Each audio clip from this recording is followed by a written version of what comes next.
अस्सलाम वालेकुम, welcome back to our 60 days spoken English course for the beginners. जी, तो उम्मीद है कि आप सब तैयार होंगे आज का लेसन लेने के लिए और अंग्रेजी सीखने के लिए। Past simple tense, past simple tense. जब भी आप पास्ट सिंपल टेंस सुने तो समझ लें कि यहाँ पे आपने second form of verb use करनी है या फिर डिड का यूज करना है plus first form of verb use करनी है। ये एक सिंपल सा फार्मूला आपने याद रखना है और ये है क्लास नंबर 22। चले, तो अब पास्ट सिंपल टेंस होता क्या है, आप इस टाइमलाइन के जरिए थोड़ा सा इसको समझने की कोशिश करें। यहां से मैंने एक्स से स्टार्ट किया है कि जो काम हमने शुरू किया और वो कंप्लीट हो गया है। अब शुरू किया था और कंप्लीट हो गया है। जिस तरह से ये हमारे पास दो आदमी मौजूद हैं, एक का नाम हम कहते हैं ए है और दूसरे का नाम बी है। ए बी से कहता है कि भाई मैंने कल खाना खाया या मैंने कल पिज्जा खाया। ठीक है, तो इसने जो कल की बात की है, यस्टरडे की बात की है, इसको हम कहते हैं सिंपल पास्ट टेंस या पास्ट इंडेफिनिट टेंस। जब आप गुजरे हुए जमाने की बात करते हैं, वो काम जो आपने शुरू किया था और अब वो खत्म हो चुका है, इसके लिए हम यस्टरडे भी यूज करते हैं, प्रीवियस डे यानी गुजरा हुआ दिन भी यूज करते हैं और एगो भी यूज करते हैं, यानी एगो का मतलब भी गुजरा हुआ जमाना ही होता है।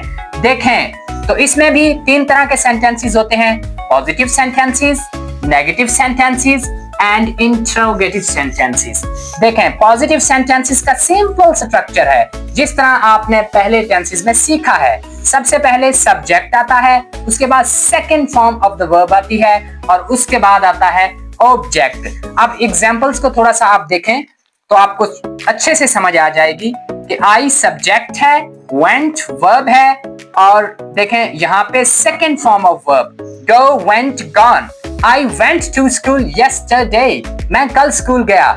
आई वेंट टू स्कूल यस्टरडे, मैं कल स्कूल गया। अब आते हैं नेगेटिव सेंटेंसेस की तरफ। इसी सेंटेंस को अगर हम नेगेटिव बना दें तो फिर हम यूज करेंगे did not plus first form of verb. Did not plus first form of verb. ठीक है, तो I did not go to school, मैं स्कूल नहीं गया। I did not go to school yesterday, मैं कल स्कूल नहीं गया। लेकिन देखें, एक बात ध्यान में रखें कि डिड नॉट के बाद हमेशा आपने first form of verb he use करनी है। अगर आपने सेकंड फॉर्म लगाई तो आपका सेंटेंस इनकरेक्ट होगा। तो और दूसरी बात ये कि आप जब स्पीकिंग करते हैं तो डिड नॉट को बोलते हैं didn't. I didn't go to school, मैं स्कूल नहीं गया। डिड नॉट बोले करेक्ट है, डिडंट बोले तो बेस्ट है। अब बात करते हैं इंट्रोगेटिव सेंटेंसेस। इंट्रोगेटिव सेंटेंसेस मतलब सवाल पूछा जाता है। अक्सर हम स्पीकिंग करते हुए दूसरों से सवाल पूछते हैं या दूसरे हमसे सवाल पूछते हैं। तो जब हमने पास्ट की बात करनी हो तो हमने सबसे पहले डिड लगाना है। Did I go to school, क्या मैं स्कूल गया। यस्टरडे, कल। Did I go to school yesterday, क्या मैं कल स्कूल गया। देखें, जब भी डिड आएगा तो उसके बाद फर्स्ट फॉर्म ऑफ वर्ब आएगी। इस बात को आपने ध्यान में रखना है, ज़हन के अंदर अच्छे से बिठा लेना है। अब हम बात करते हैं सेकंड एग्जांपल की। सेकंड एग्जांपल हमारे पास है he told a lie previous day, कल उसने झूठ बोला। he told second form of verb V2 इसको हम कहते हैं। वर्ब की दूसरी फॉर्म, वर्ब की 3 फॉर्म्स होती हैं। पास्ट सिंपल टेंस के अंदर वर्ब की सेकंड फॉर्म यूज करती है। he told a lie previous day, उसने कल झूठ बोला। ठीक है, अब जब हम इसका नेगेटिव सेंटेंस बनाएंगे तो हम करेंगे डिड नॉट प्लस टेल, यानी did not plus first form of verb. He did not tell a lie, उसने झूठ नहीं बोला। ही डिडंट, डिड नॉट को डिडंट बोलेंगे स्पीकिंग करते हुए। He didn't tell a lie yesterday या प्रीवियस डे, उसने कल झूठ नहीं बोला। अब हम बात करते हैं थर्ड एग्जांपल की। देखें, शी वॉश्ड क्लॉथ्स, उसने कपड़े धोए। शी वॉश्ड क्लॉथ्स यस्टरडे, उसने कल क्लॉथ्स धोए यानी कपड़े धोए। अब देखें, यहाँ पे second form of verb use की है पॉजिटिव सेंटेंस के अंदर, मगर इसी सेंटेंस को जब हम नेगेटिव बनाएंगे तो did not plus first form of verb use करेंगे wash. Okay, she did not wash clothes yesterday, उसने कल क्लॉथ्स नहीं धोए। She did not wash clothes yesterday, उसने कल कपड़े नहीं धोए। अब हम बात करते हैं इंट्रोगेटिव सेंटेंसेस की। इंट्रोगेटिव सेंटेंसेस में क्या होता है कि डिड पहले आता है। Did she wash, first form of verb, okay. Did she wash clothes yesterday, क्या कल उसने कपड़े धोए। Did she wash clothes yesterday, did she wash clothes yesterday, क्या उसने कल कपड़े धोए। अब हम आखिरी एग्जाम्पल करते हैं और उसके बाद भरपूर हम इसकी प्रैक्टिस करेंगे और रियल स्पीकिंग क्वेश्चंस करेंगे। Anaya cut the birthday cake, देखें कट की सेकंड फॉर्म भी कट है, थर्ड फॉर्म भी कट है।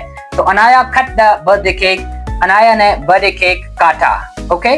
Cut second form of verb, ठीक है। यस्टरडे कल उसका बर्थडे था, ओके। इसी तरह नेगेटिव सेंटेंसेस बनाते हुए हम क्या करेंगे, डिड नॉट का यूज करेंगे plus first form of verb use करेंगे। तो हम क्या कहेंगे, Anaya did not cut the birthday cake, या Anaya didn't cut the birthday cake, Anaya ने बर्थडे केक नहीं काटा। Anaya didn't cut the birthday cake yesterday, कल उसने नहीं काटा। अब हम बात करते हैं इंट्रोगेटिव सेंटेंसेस की। डिड को हमेशा पहले लगाना है। Did Anaya cut the cake, क्या अनाया ने केक काटा। Did Anaya cut the birthday cake yesterday, क्या अनाया ने कल बर्थडे केक काटा। देखें हमारा टॉपिक है past simple tense, okay. Past simple, तो इसमें होता क्या है कि हम second form of verb use करते हैं। V2 इसको कहते हैं। देखें मोस्ट इंपॉर्टेंट वर्ब जो हम डेली यूज करते हैं, जो हमारे एक्शंस को परफॉर्म करती हैं, जैसे go, eat, drink, tell, sleep। अब क्या है कि इनकी सेकंड फॉर्म यूज करनी है। तो सेकंड फॉर्म यूज करते हुए जब भी हमने पास्ट की बात करनी है, गो को हमने वेंट बोलना है, वेंट, ओके। ईट को एट बोलना है, एट। जिस तरह से एट बोलते हैं ना, ये वाला एट एक डिजिट है, इसी तरह एट। ड्रिंक को हमने बना देना है ड्रैंक, ओके। टेल को हमने बताना है टोल्ड, और स्लीप को हम बोलना है स्लेप्ट।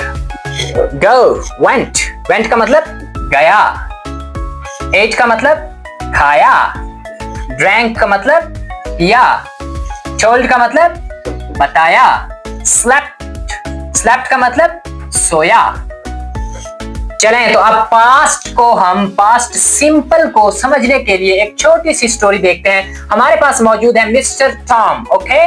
कौन है ये, मिस्टर टॉम। तो मिस्टर टॉम की क्या स्टोरी है, लेट्स स्टार्ट। वोक अप, जागा, ओके। गॉट ड्रेस्ड, कपड़े पहने। ate a big breakfast, नाश्ता किया। Then walked, चल के गया to the bus, बस की तरफ। And waited for the bus, और बस का इंतजार किया।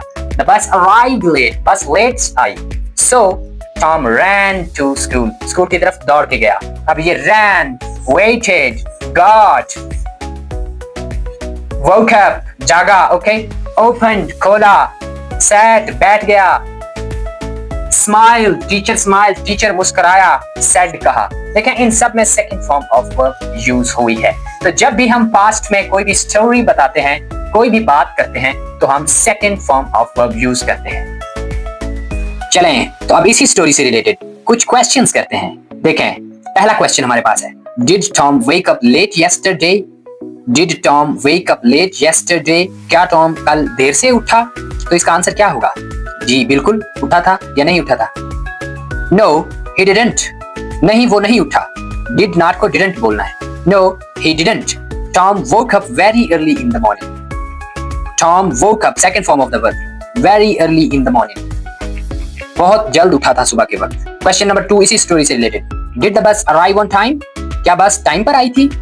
डिड द बस, डिड यानी आई, डिड द बस अराइव, क्या बस आई थी पास्ट, ऑन टाइम वक्त पर। नो नहीं, इट डिडंट, ये नहीं आई थी। डिड नॉट को डिडंट स्पीकिंग करते हुए बोलना है। नो इट डिडंट, नहीं ये नहीं आई थी। द बस अराइव्ड लेट, बस देर से आई थी। तीसरा सवाल है, did Tom visit his grandmother after school, did Tom visit his grandmother after school, क्या टॉम स्कूल के बाद अपनी ग्रैंड मदर से मिलने गया। आंसर क्या होगा, यस भी बोल सकते हैं, नो वो नहीं गया तो हम कहेंगे no he didn't, he didn't visit his grandmother। और अगला क्वेश्चन है, did Tom eat dinner alone?